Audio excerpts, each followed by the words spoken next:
Hello everyone and welcome to my channel Being Creative by Kanav. So as you know by this video's title that today we are going to make an audio recording app on Thinkable or how to use audio component in Thinkable. So let's start.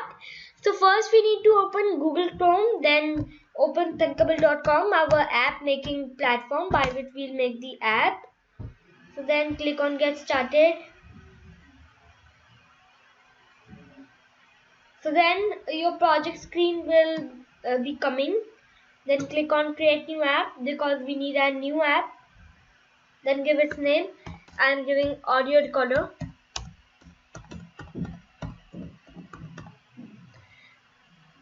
or audio recorder app. Then choose a category. I don't want any category because it's optional. If you want, again you can choose. But then you have to see that do you want your project to be public or not. I want, so I've done. Then click on the create button. Then it will take you to your working screen. Yeah. So now the most important thing for making an app is to design an app. So let's do it. First we need three buttons. You can duplicate it if you don't want to tag the buttons again and again. Then we need an label. I'll explain you that why I am using label and the buttons. I need this text to be empty. So now let's put text in the buttons and the IDs. So first I want the ID of button 1 to be start recording. So as we are making an audio recording app, so these three are buttons. When this button will be clicked, it will start recording. When this button will be clicked, it will stop recording. When this button will click, it will play recorded audio. So let's start. I've given start recording. Then you have to give the same text also start recording. Done. So now give text, give first ID, stop recording as you know it.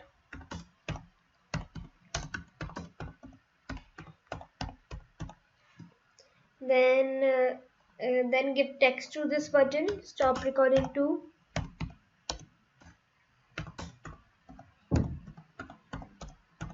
All done. Now give this button text play recording.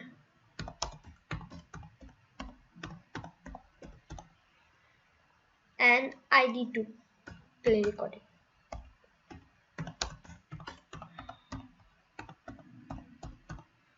Done. So now let's give the design to these all buttons like background color, text. So I wanted background to be yellow and text color to be red. That's a decent combination. But you can again give any background color or text. That's completely on you. Then stop recording designing. Green and dark green. That's an unusual combination. Again you can give any. Then it's dark purple, light purple. No, it will not look nice. Orange. So I've done with the designing of these three buttons. Again you can give any color. So now we want its radius. Here you will see border radius. I don't want any radius because I want my buttons to be in square, like flat from the edges. Again, if you want them in circular edges, you can always give the radius to 75, 25, 35 like this. So now I am reviewing the radius of all. So you don't think that it is looking very shabby because they all are joined? Yes. So now we are coming to the screen. Give a background color to the screen.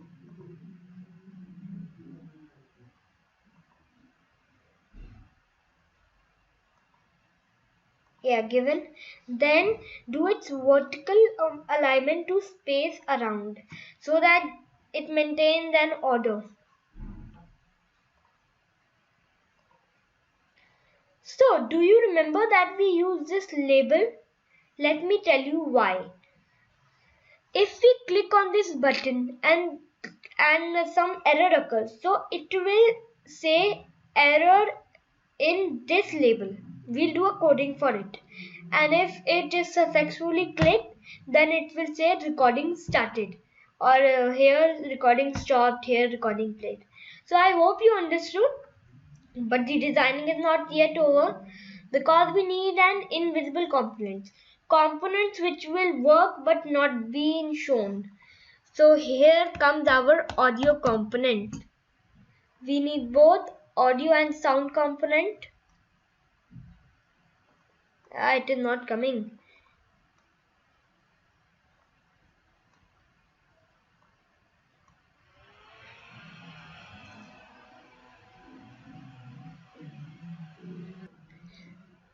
So as you can see that I have brought both audio recorder and sound components. So now let me tell you the use of these audio and sound components. So audio will start recording and stop recording.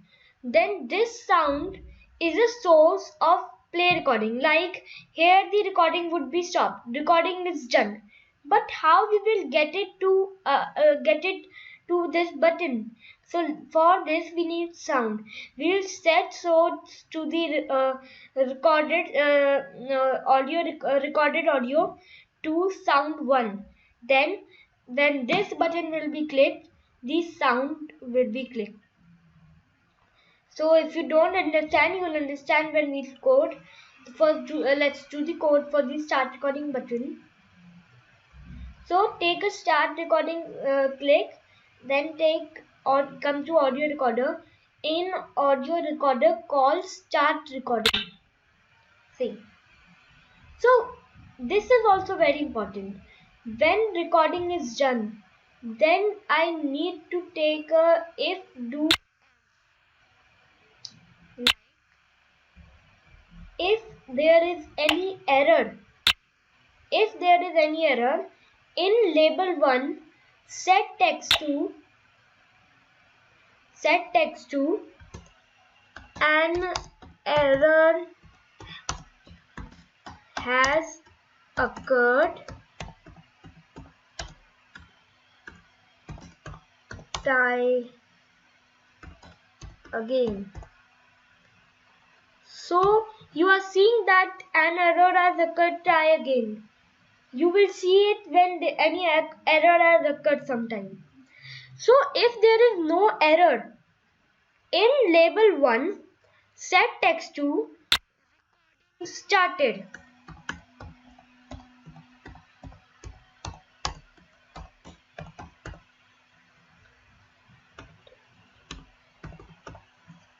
See, it is done for start recording button. So now let's come to stop recording buttons coding. So again the coding is same, but the audio recording is different. In audio recorder, call stop recording. Okay. And then one twist will come, I'll tell you. So when the recording is so then also take an if block.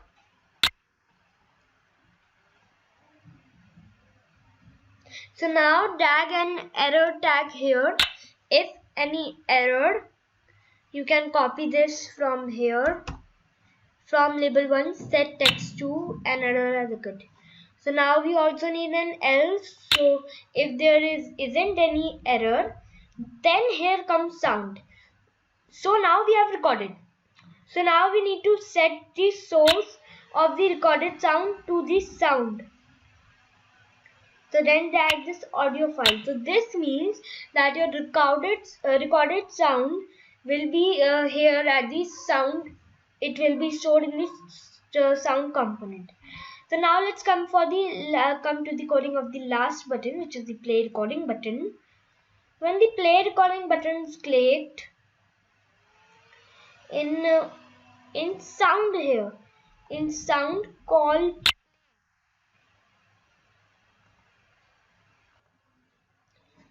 And uh, one thing we forgot was that we also needed one more thing. We don't want to set that if our recording is stopped, then we need to set the text recording stopped,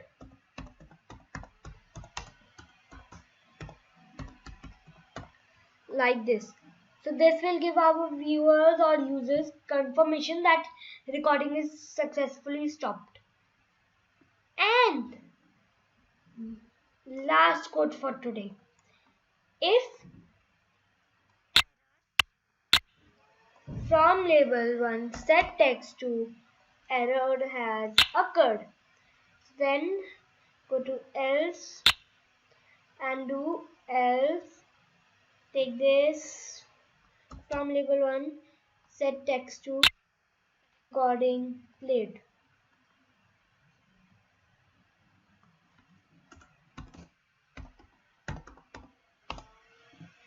Huh, it is done. Oh my god, finally done. It was so easy. No, for me it was very easy. I hope the same for you. I can't live test in this video for any reasons, but you like this and please comment. Did you made the app and how did you liked it? I'm waiting. Bye and please subscribe to my channel, like, press the bell icon and what? And bye. Thank you.